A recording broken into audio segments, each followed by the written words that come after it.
whether it's warm or freezing in Chicago, you never know, it is always 75 to 80 degrees inside the Peggy Notabart Museum's Butterfly Haven. Toasty. Yes, I went to check it out yesterday for the first time. It is so beautiful. You get to kind of just stand in the middle while the butterflies swirl around you. But, gee, I also had my mind blown by some butterfly facts.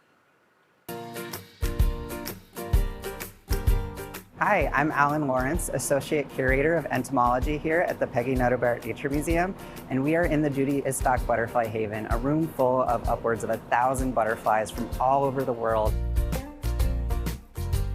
The Butterfly Haven is a tropical rainforest, so it is always quite warm and humid in here. So even on a cold day when it's freezing outside, it should be at least 75, 80 degrees in here. We have some feeding trays out for them, so every day we change out their nectar. Every couple days we change out their food because butterflies actually like to eat rotting fruit. It's better for them than fresh fruit as those sugars break down. It's nutritious to them. And so you can come look at these feeding trays, old bananas, and see all the butterflies that like to eat that. Something that's pretty fun is that even though butterflies are going a complete change through form in their body from a caterpillar to an adult, they are still able to retain memories. There are studies that have found if you train them to avoid a certain odor, they will also avoid that odor once they're an adult butterfly.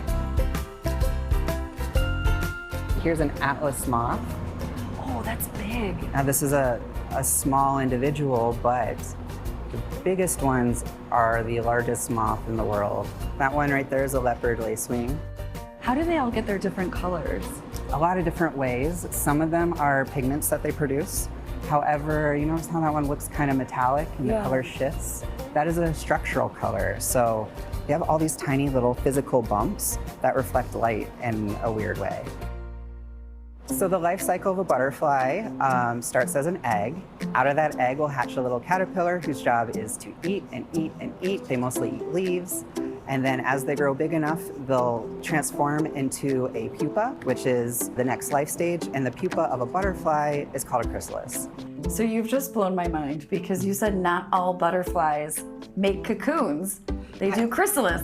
The vast majority of butterflies don't make cocoons. So a chrysalis is just the term for a pupa that becomes a butterfly. Here's an example of a butterfly pupa.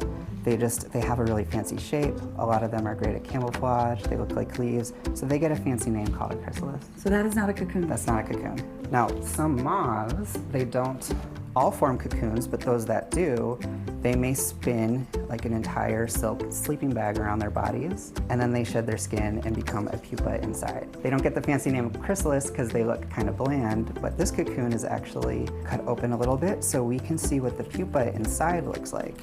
So if you want to hold that, and then can compare it to a chrysalis. So you see these are both pupa.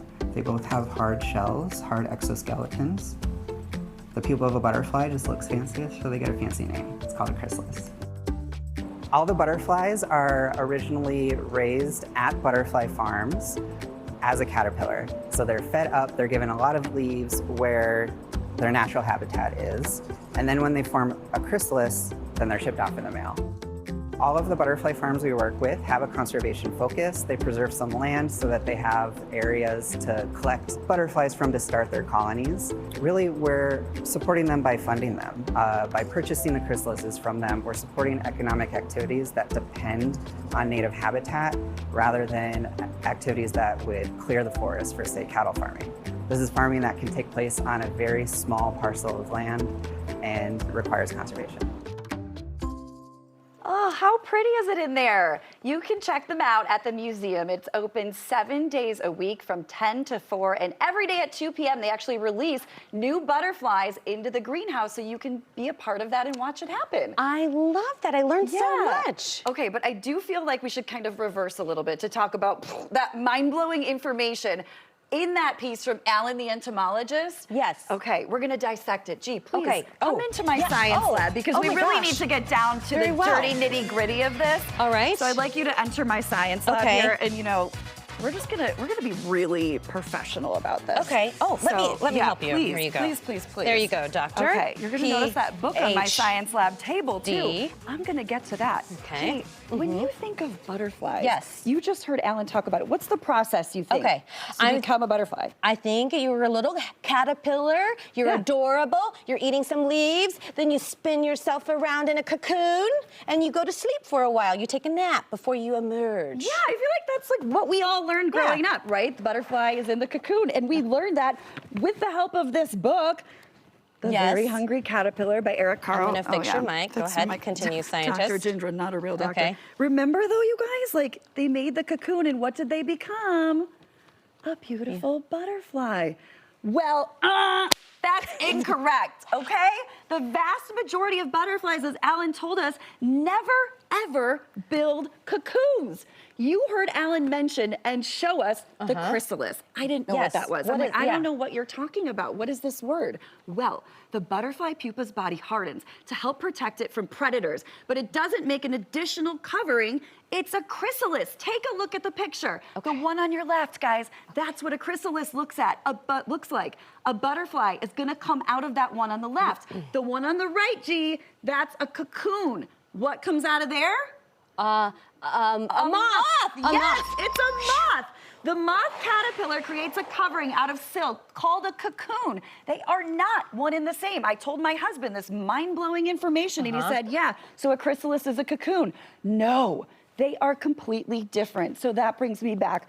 What the heck, Hungry Caterpillar? Yeah. Why did a butterfly come out of a cocoon? Incorrect information. It should have come out as a moth. That's what should have happened. Well, I bring you to this fun fact. The author, Eric Carle, answers this question on his website. Okay. All right. He says his caterpillar is very unusual. I mean, we know that, right? Caterpillars don't actually eat lollipops. They don't eat ice cream, right? We know that. But he says as a kid, his dad would say, Eric, come out of your cocoon, meaning open up, be receptive to the world around you. It didn't sound right for him to say in the book, Eric, come out of your chrysalis. So he says poetry won over science. And now, I am on a one-woman mission to spread the word, and the word is chrysalis. Chrysalis. Say it with me. Chrysalis. Chrysalis butterfly, cocoon moth. So when you're reading this book, if you want to be a little bit accurate at the end, You the say. cocoon turns into a moth. Not a beautiful butterfly, a beautiful moth. Yes. Okay. Or Okay. the chrysalis turns into a beautiful butterfly. We're getting it. We're getting it. I'm such a proud doctor, not a doctor. Thank you for joining me in my science lab. I Much loved it. appreciated. I have learned a lot. I feel like my mind was literally blown this Mine week. is too. I'm a new person. I hope Chrysalis. you are too. Chrysalis. Yeah, there Okay. you go. Repeat that to yourself. Chrysalis.